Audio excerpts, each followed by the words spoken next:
কলিয়াবৰত এজন শিক্ষকৰ ৰাজকীয় বিদায় অনুষ্ঠান। কোনো ৰাজনৈতিক নেতা অথবা কোনো জাতীয় সংগঠনৰ মুৰব্বী নহয়, এখন অসমৰ চৰকাৰী বিদ্যালয়ৰ পৰা অৱসৰ গ্ৰহণ কৰা শিক্ষক। তেওঁৰ নাম দয়াৰাম গোৱালা। 1987 চনত কলিয়াবৰৰ চিকনি নিজে বিদ্যালয় স্থাপন কৰি আৰম্ভ কৰিছিল শিক্ষকতাৰ জীৱন। 1993 চনত মজলীয়া বিদ্যালয়লৈ উন্নীত কৰা হয় তেঁতুলগুৰি মধ্য ইংৰাজী বিদ্যালয়খনি। 2013 চনত প্ৰাদেশিকৰণ কৰে চৰকাৰে। বিনা বেতনৰে 26 বছৰকে ধৰি প্ৰায় 39 বছৰ শিক্ষকতা কৰি যোৱা 31 জানুৱাৰীৰ চাকৰি জীৱনৰ পৰা অৱসৰ গ্ৰহণ কৰে দয়াৰাম গোৱালাই। শুক্ৰবাৰে দয়াৰাম গোৱালাক আনুষ্ঠানিকভাৱে বিদায় সম্বৰ্ধনা জনাই বিদ্যালয়ৰ শিক্ষক শিক্ষয়িত্ৰী, পৰিচালনা সমিতি, প্ৰাক্তন আৰু বৰ্তমানৰ ছাত্ৰ-ছাত্ৰী আৰু স্থানীয় ৰাইজে। এখন পুষ্পসজ্জিত বাহনত নিজৰ গৃহৰ পৰা জিন্দাবাদ ধ্বনি দি আনি চৰণ পখালি পাৰম্পৰিক ধৰ্মীয় ৰীতিৰে বিদ্যালয়খনত প্ৰৱেশ কৰোৱা হয় অৱসৰপ্ৰাপ্ত শিক্ষকগৰাকীক। তাৰ পাছত চলে বিপুল আদৰণি আৰু ছাত্ৰ-ছাত্ৰীসকলৰ গুৰুদক্ষিণা। শিক্ষকগৰাকীৰ ত্যাগক এনে সন্মান জনোৱা কাৰ্যক অভিভূত শিক্ষকগৰাকী যথেষ্ট আৱেগিক হৈ পৰা পৰিলক্ষিত হৈছে। এগৰাকী শিক্ষকক এনেদৰে সন্মান জনাই আনুষ্ঠানিকভাৱে বিদায় দিয়া কাৰ্যক এক বিৰল আৰু প্ৰশংসনীয় কাৰ্য বুলি বিবেচিত কৰা হৈছে।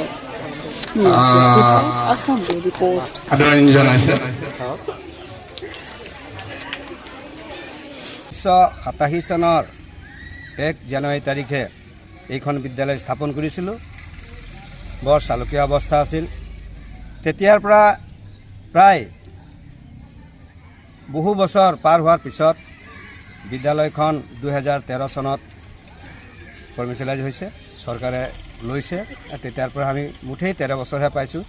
কিন্তু এই সুদীৰ্ঘকাল কৰ্মজীৱন আৰম্ভ কৰি ত্যাগ কৰি নিজৰ স্বাৰ্থ ত্যাগ কৰি যি আজি সুফল পাইছোঁ, আজি সঁচাই সুখী।